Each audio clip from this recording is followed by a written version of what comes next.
Has El Mencho passed on to the big narco fiesta in the sky?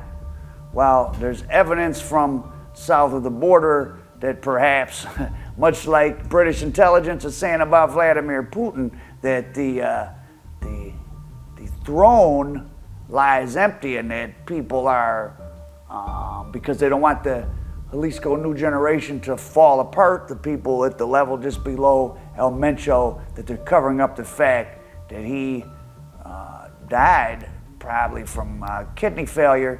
So in 2018, I think they uncovered evidence, or not uncovered evidence, they figured out that a whole hospital had been built down there near Culiacan to, I mean, they couldn't just only use it for El Mencho, that'd be too obvious, but that it was built for El Mencho to get treatment. And as of just recently, there's a lot of fighting in El Mencho's actual hometown, which is kind of weird. I can't pronounce it, but you can look it up. And one of his main hitters, or one of the main leaders of one of the groups of his pistoleros, has renounced being a part of CJNG and has been leaving those palabras, those public messages saying that Mencho was dead, pointing out the fact that he sold, they don't communicate on the phone or, any email. Obviously, they're sending handwritten messages, El Mencho was. And this particular sub-leader pointed out that Mencho's handwriting does not appear, isn't the same, and he was trained to be able to recognize the handwriting of various people he would get commands from. So that's ancient but kind of undefeatable by modern technology way of kind of validating who you're getting messages from, of just training a human being to recognize somebody's handwriting. So he's saying El Mencho's dead. He's chosen to start fighting El Mencho. There's been no public appearances of El Mencho. He hasn't released any video stuff. The little bit of stuff that floats around all appears to be pre-recorded. Same thing they're saying about Putin, but I'm going to talk about Russia and Ukraine in another story. So I just thought this would be an interesting time to compare and contrast some of the most famous people from the line of work south of the border that send stuff up here. And one of the most famous people, the chess man Gilberto Aurelia Rodriguez, he died in Butner FCI, Federal Correctional Institute, the other day. He was the co-leader with his brother of the Cali Cartel, which battled for supremacy and then took over from Pablo and the rest in the early 90s or mid-90s. Helped set up Pablo to be in the late 90s. And so he had gotten 30 years. Okay, so the chess man's story, interesting to compare and contrast with like El Mencho and El Mayo, who are, because are holed up in these parts of Mexico that are just inaccessible, really, for the most part, by law enforcement down there. Gilberto and them, the Cali Cartel leaders, were living, out in the open in the big cities of Colombia. And in '95, he cut a deal as part of the general amnesty, in which a lot of the Medellin people also cut deals where they got 7 years, 14 years, and the chess man got 14 years. So, but in '02, after he'd done 7 years, they released him for good behavior. So mind you, this guy had been, one of the biggest traffickers in the world. He gets released for good behavior in '02, but the political landscape had changed.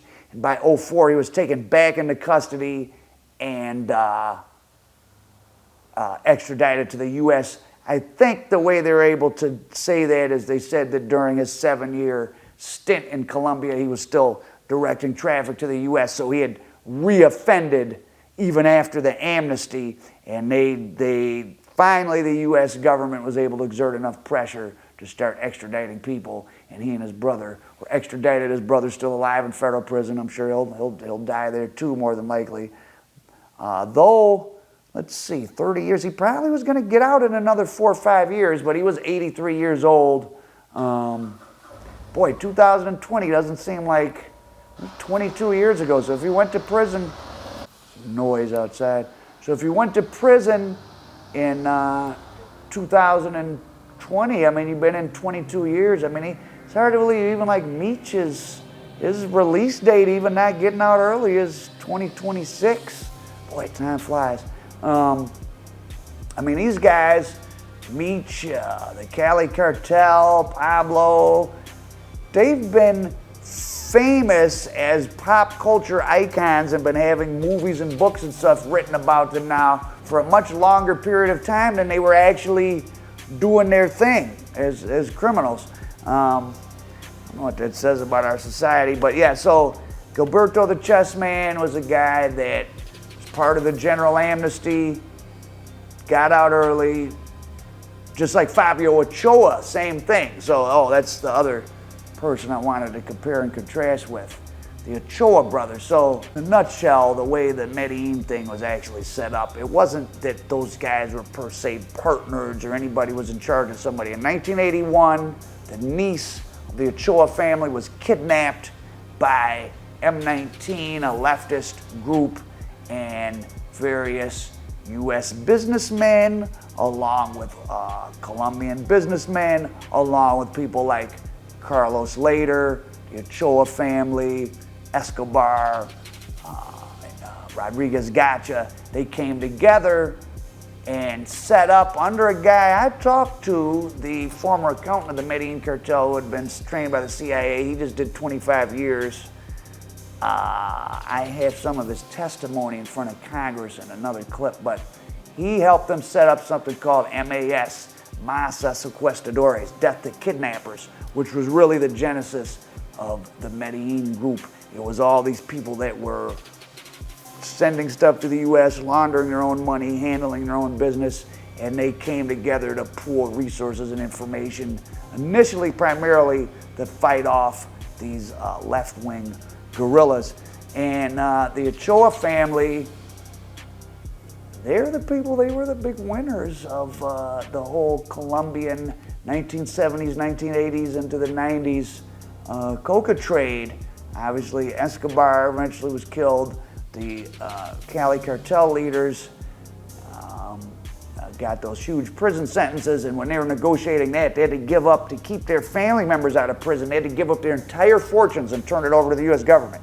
I'm sure they managed to hide a few million, but I mean, I think they turned over billions and billions of dollars, along with taking 30-year prison sentences just to keep their wife and kids out of prison. But the Ochoa family, only Fabio was dumb, so when they had their general amnesty in the mid-90s, Jorge and Fabio, they did, and I think their other brother, did their other brother get killed? They had one brother who got killed, Juan David, I think. So Fabio and Jorge did 5 years, and Fabio was dumb enough when he got out, he was doing some more stuff, and they got him just like they got the chess man from Cali Cartel. They said he committed more offenses after the amnesty and once the extradition with the U.S.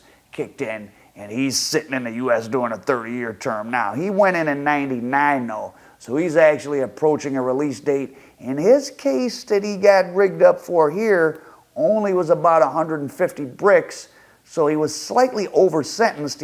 His lawyer saying he should have got 24 years instead of 30, so he may be about to get out like now, and even if it's not now, it'll only be another 3-4 years. But his brother, Jorge Ochoa, really the big winner of what went on down in Colombia, is a guy that I calculated, and you could see it in one of my other clips, that he probably personally oversaw the importation of over 5 billion grams of coke into the United States. He did 5 years in prison, that's it. He's been living in Spain since about the year 2000 when he got out, probably going back and forth between Spain. I mean, he didn't have to really turn in a bunch of money. And that's what, to circle back to like El Mencho or Pablo before him, or Al Capone even in the past, these very famous criminals, like the people that are the heads of stuff, they're not the head of anything. They're the crazy people whose motivation isn't really money, it's power and violence. Because why would you want to be El Mencho when there's many thousands and thousands, and there's probably 10, 20,000 guys from either Colombia or Mexico over, whether it's in the 70s, 80s, 90s, 2000s, or just recently, shit, there might be 50,000 of these people and their families who made $4, $5, $6, $7 million as being middle management in something, and then, you know, probably set it up, right? They didn't tell anybody. They came home one day and told their wife, grabbed the kids, we're getting on a plane, and they went to Spain or Italy or London and just lived life and never were in anyone's indictment. They didn't run off on the plug per se. They just got out of the game. Why would you want to move up the food chain to be El Mencho or El Chapo? And when you can have, I mean, I just said 2, 3 million. I mean, you could have 20 million, you know, if you're in the right position and no one ever knew who you were. But you definitely, a lot of people made a couple million and left. What really are the motivations of someone like El Mencho, El Chapo, Pablo? It's bloodthirsty power, like the love of violence for violence sake. And the smart people, the real puppet masters, the politicians, the Ochoas, they let these guys be the face, and the crazier they act in public, and the better for them, because when they go down, then they can quietly make a real easy deal. And a lot of people, don't let them tell you that crime, you know, always ends badly. There's all kind of businesses, restaurant chains all across the Midwest and the East Coast for mafia money. A lot of businesses were started for mafia money. And, you know, even in Detroit's recent gentrification, well, it ain't gentrification, a little bit of business activity near downtown, don't let them call it gentrification totally. Like, as I happen to know, there's various properties owned by black guys that made money in the streets in the 60s, 70s, 80s, held on to that stuff and got cashed out for millions and millions of dollars. You don't hear that stuff in the news. I guess why would you? I'm not here to name any names, but you know. Yeah, so the people you see at the heads of these organizations are just the people stupid enough to want to be the face of some criminal group, but there's this whole pyramid of people underneath them who, a lot of them are probably smart enough to go away when they make a few million, 5 million, and that also happens in the streets here in America. So to recap, fresh news, El Mencho may be dead. CJNG is having, had been expanding faster than any group ever had in Mexican history, but now they're engaged in a lot of local, very violent disputes. And unlike Sinaloa, that was organized as a federation where it was equals in different regions, they were very, CJNG is tapped down from El Mencho. So if he's gone, the people right beneath him want to maintain his cult of fear, so they don't want people to know that he may be dead. We may never know. I mean, you still have that mysterious case of Amado Carrillo Fuentes, who underwent plastic surgery and died.